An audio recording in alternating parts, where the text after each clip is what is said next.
E aí galera, tudo certo? Aqui quem fala é a professora Larissa de Geografia. Na aula de hoje a gente vai conversar um pouquinho sobre alguns ciclos econômicos do Brasil. Vamos começar a aula?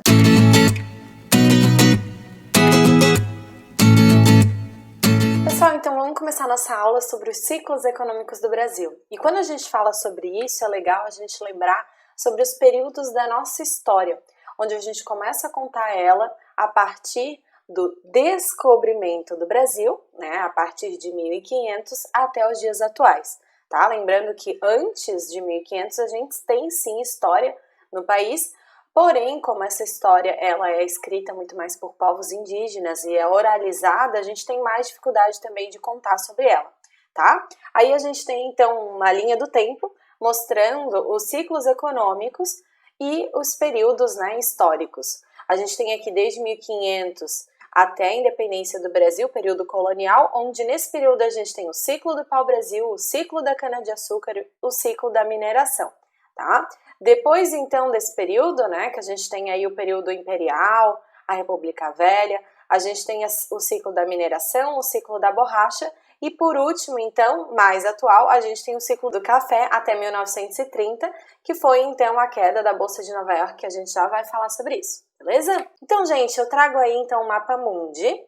Por quê? Porque é sempre importante a gente lembrar que o Brasil ele está localizado no mundo. Parece algo bobo, mas é algo real. Então, quando a gente fala sobre portugueses vindo ao Brasil, é legal a gente lembrar onde que eles estão localizados, certo? Então, aqui a gente tem a Europa, né, localizado aqui Portugal, onde eles vieram ao Brasil durante as grandes navegações, nesse período aí do mercantilismo, onde a gente tem então essas primeiras relações dos europeus com os ameríndios, tá?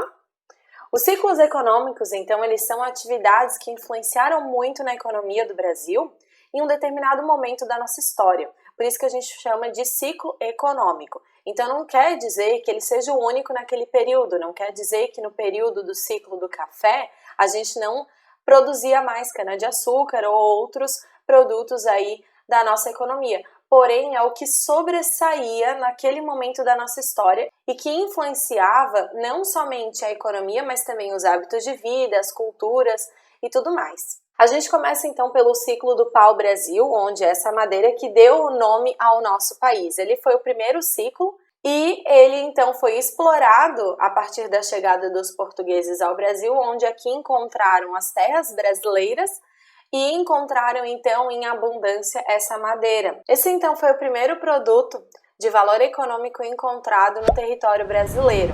Tá? Ele servia tanto para a madeira em si, para poder produzir barcos e casas, enfim, e também para o tingimento de roupas. Na época ainda não existia a produção de sintéticos, né, de produção aí a partir da base do petróleo, que é o que a gente usa hoje em dia na tintura.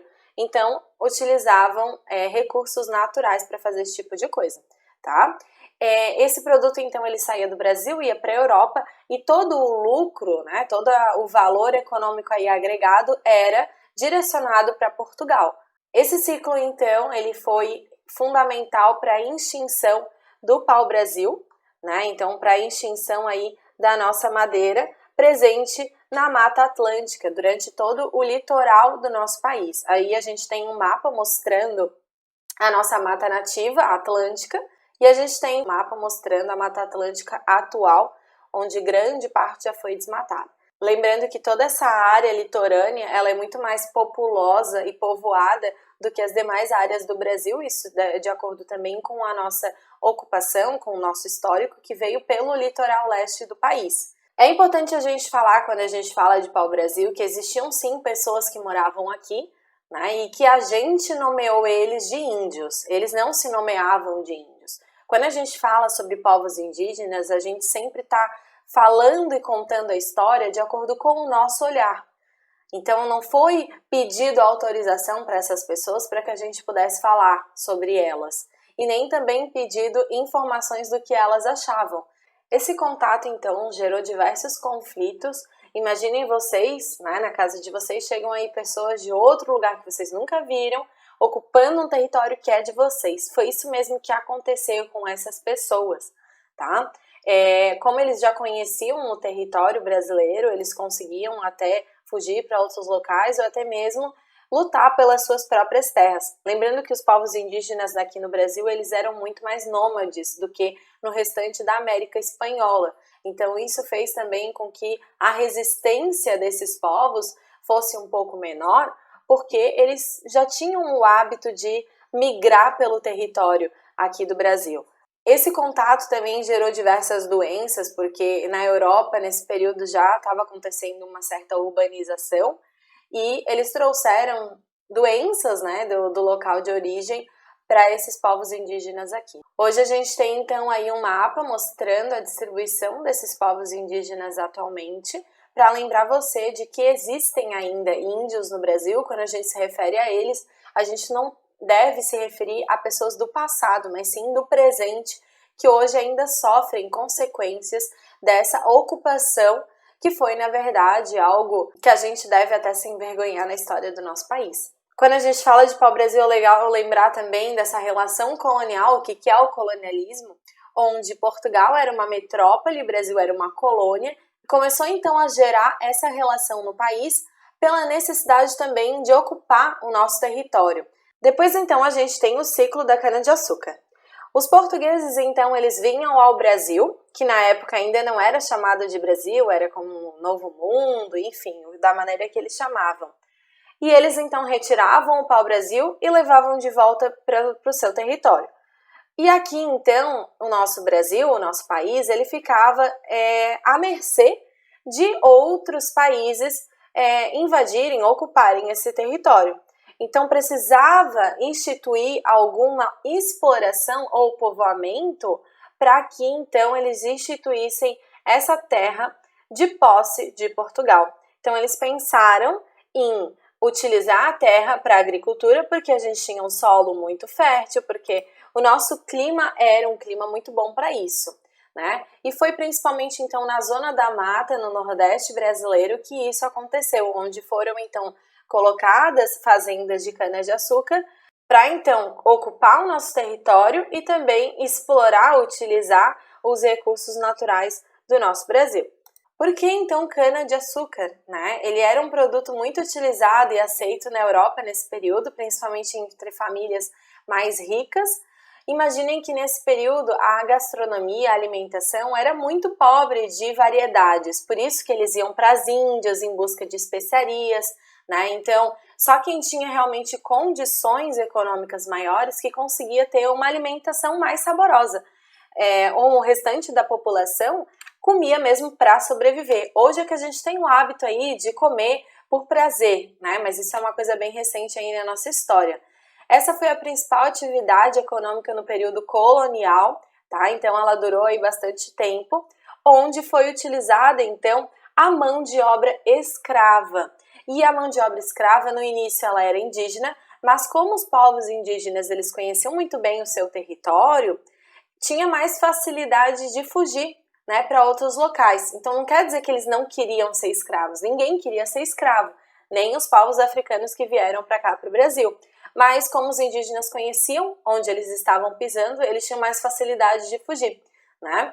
Aqui a gente tem então um modelo de uma fazenda de cana-de-açúcar, onde era organizado, né, a área aqui da moenda, onde moía então a cana, a área então de senzala, onde ficavam os escravos, a área então da casa do senhor de escravos, toda essa estrutura que existia nessa fazenda. Aqui a gente tem também a igreja, né? Então é legal a gente lembrar que a Igreja Católica nesse período, por mais que a Europa estava vivendo um fim da Idade Média, ainda estava muito presente na organização e na gestão aí dos países. Então a catequização desses povos era muito importante para Portugal, porque fazia com que eles se desprendessem da sua cultura original, modificando para a sua cultura, né, católica, fazendo com que eles conseguissem ainda mais aliados nesse momento. Na cana-de-açúcar a gente tem aí o sistema de plantation, onde nesse sistema a gente tem características como latifúndio, que são grandes propriedades, e até hoje o Brasil sofre muito com a má distribuição de terras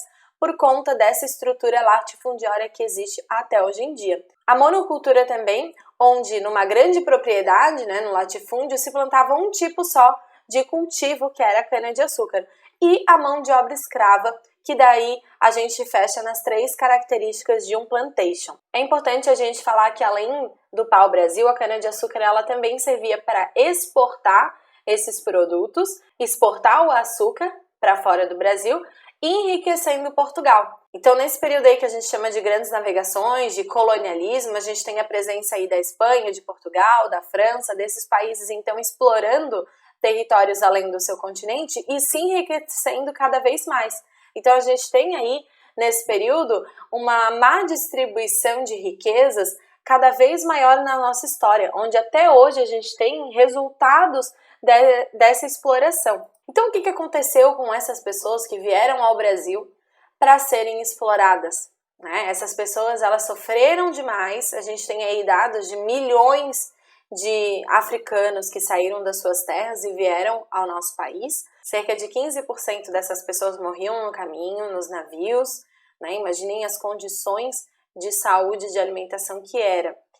E até hoje a gente deixa aí marcas na nossa sociedade por conta dessa exploração, né? Por conta dessa desigualdade que gerou aí cada vez mais na nossa história. Foram mais de 300 anos de exploração, e não só de exploração de mão de obra, né, mas também de tortura psicológica. Então tudo isso aí deixou marcas na nossa sociedade até os dias de hoje.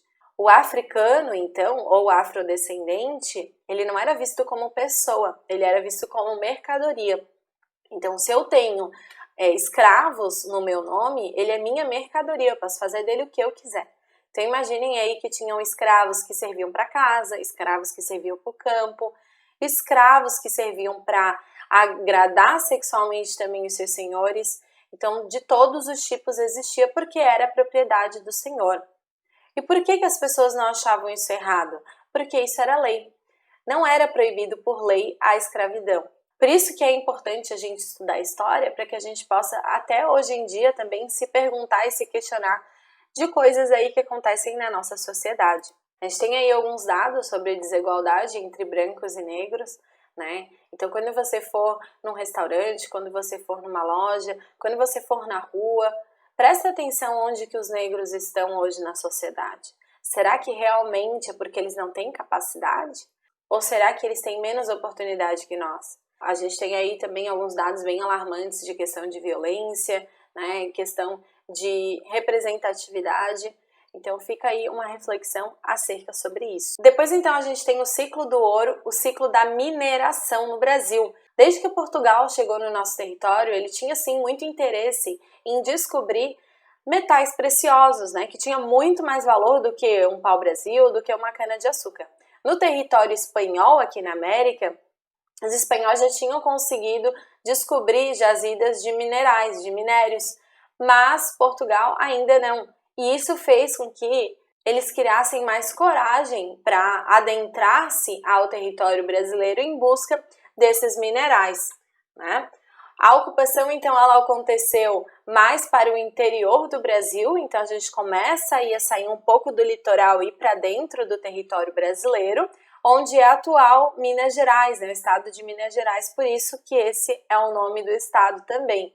Isso também gerou uma forte atração de pessoas para esse local, fazendo com que a gente interiorize as ocupações do Brasil, integrando um pouco mais o mercado interno brasileiro, onde até então era muito mais no litoral. A gente tem aqui uma imagem de Ouro Preto, em Minas Gerais, que é a cidade aí que tem também esse nome por conta da fase de mineração do Brasil. A decadência, então, né, aconteceu por conta de a gente está lidando com um recurso não renovável na natureza. Então, a gente explora e a gente não consegue renovar ele. Então, ao longo do tempo, foi diminuindo cada vez mais a disponibilidade desse recurso na natureza. E sem um certo planejamento, o que acontece? A consequência, infelizmente, é uma pobreza da região, onde as pessoas ficaram desempregadas, onde as pessoas não tinham aí mais essa fonte de renda. A gente tem também o ciclo da borracha no Brasil. Então, a gente está falando lá da região sudeste do país, onde a gente está explorando a mineração, e a gente parte aí para o norte do Brasil.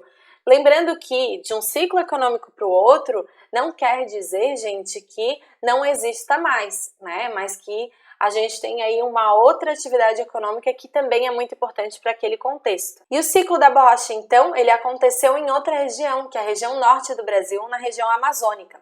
Nesse período, os Estados Unidos estavam em ascensão econômica, onde estava acontecendo a segunda revolução industrial e a produção, então, de automóveis. Isso fez com que tivesse a necessidade de produção de borracha para utilizar nesses automóveis. Como no período a produção industrial de borracha ainda era muito relacionada com recursos naturais, no Brasil a gente tinha sim a seringueira, que a gente conseguia então produzir a borracha através do látex da madeira, fazendo então com que essa região se tornasse uma região muito atraente para os olhares aí estrangeiros, tá? Esse produto então ele passou a ser explorado, ele passou a ser comercializado a partir do látex da madeira, que era extraído aí dessa forma como mostra na imagem, onde é cortada toda a madeira e colocavam então suporte para retirar o látex da árvore. Esse processo, né, muitos biólogos falam que é um processo que prejudica muito a árvore, mas que infelizmente era utilizado aí dessa forma. Tem algumas imagens aí que mostram, né, um pouquinho sobre esse período. Prestem atenção aqui que esses círculos aqui, eles representam a borracha, tá? Todos esses círculos aqui, né, esses objetos. E aqui a gente tem uma imagem que demonstra muito o processo de migração que acontecia nesse momento. Muitas pessoas saíram da região Nordeste, principalmente, e foram, então, para a região amazônica em busca, né, de uma melhoria na condição de vida, né, em busca aí do sonho da borracha. Então, a gente tem aqui um mapa mostrando cada vez mais essa interiorização da ocupação do território do Brasil, onde aqui, então, nessa área verde, a gente tem toda a área de exploração da borracha amazônica, que era uma área ainda pouco habitada nesse momento, né? Essa região, então, gerou uma alta atração de estrangeiros, porque eles precisavam utilizar essa borracha para a produção dos pneus dos automóveis, e a gente tem aí o caso da Fordlândia, que é uma cidade lá do Pará, onde foi feito uma área de plantação de seringueiras para então fazer a produção da borracha. Não deu certo, por quê? Porque as seringueiras existiam no meio da floresta, dispersas entre as outras árvores, e essas outras árvores protegiam ela. Esse processo então de plantio não deu certo aqui no Brasil, mas, né, a gente tem aí casos de pessoas que levaram essas sementes contrabandeadas para fora do país e acabou dando certo em outras regiões. E daí a gente tem o fim desse ciclo econômico. Por último, então, a gente tem o ciclo do café, no Brasil um pouco mais modernizado, né? Onde a gente tem aí uma ocupação maior na região sudeste, integrando também outras regiões do Brasil, tá? Então percebam que a gente sempre está falando sobre diferentes regiões do Brasil, onde a ocupação foi acontecendo ao longo do tempo. A mão de obra utilizada nessas fazendas era a mão de obra assalariada europeia. Por quê? Porque a gente tem aí a assinatura da Lei Áurea proibindo a escravidão no Brasil, e como essa sociedade ela era muito baseada no racismo e no preconceito, essas pessoas que hoje não eram mais escravos, mas que ainda continuavam sendo pretos, né? Infelizmente, essas pessoas elas não tiveram oportunidade de trabalho, elas simplesmente foram expulsas das fazendas que elas trabalhavam e elas então foram jogadas à mercê na sociedade. O Brasil então passa nesse momento por um processo de embranquecimento da população, porque era muito vergonhoso para o Estado ter um país onde a maior parte da população era preta. A gente tem aí então campanha de imigração de italianos, alemães, enfim, para o país, para que essas pessoas então trabalhem aqui, né? Essas pessoas elas vieram de seus países de origem, lá na Europa estavam passando por um processo bem difícil economicamente, essas pessoas então vieram aí com essa força de trabalho, essa força de vontade para conseguir construir aí o país. Aqui a gente tem então uma fazenda de café, né? Mostrando então as imagens aí da época, né? A extração aí do café. Então hoje o que a gente tem de fazendas de café do Brasil é uma outra estrutura muito diferente, onde nessa época a mão de obra ela era muito mais utilizada, né, do que hoje em dia, que é muito mais industrializado, o agronegócio. Aqui a gente tem também um outro exemplo de imagem, né, dessas fazendas, e aqui os sacos de café aí no depósito, né? Quando a gente olha, gente, essas imagens antigas, percebam como estão essas pessoas, as roupas delas, os hábitos, costumes.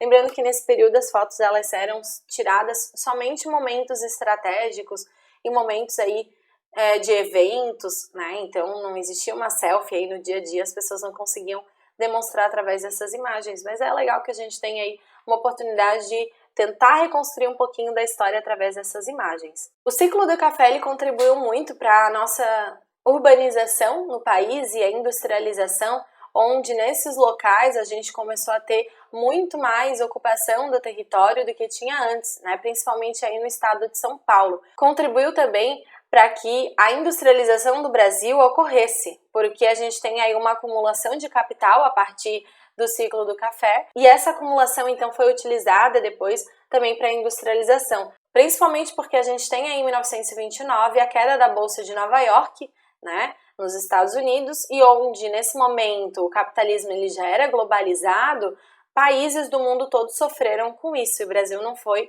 deixado de fora nesse momento. O café ele pode até ser essencial para você, né? Mas ele não é essencial para a sobrevivência da vida. E no momento de crise a gente corta então produtos não essenciais, onde nesse período então o Brasil ele passou a não comercializar mais o café para diversos locais aí do mundo todo. E isso fez com que gerasse uma crise muito grande e a gente precisasse então substituir as nossas importações, onde a gente antes comprava produto de fora e a gente passou a comprar produtos nacionais, tá? Então por isso que isso também estimulou a industrialização do Brasil. Galera, então essa foi a aula de hoje. Lembrando que todo o material que foi usado nessa aula fica embaixo aqui na descrição do vídeo, para ajudar você, aluno, nos seus estudos e você, professor, nas suas aulas. Pessoal, compartilhe esse vídeo com seus amigos, deixe o seu like se você gostou. Um beijão e até a próxima aula!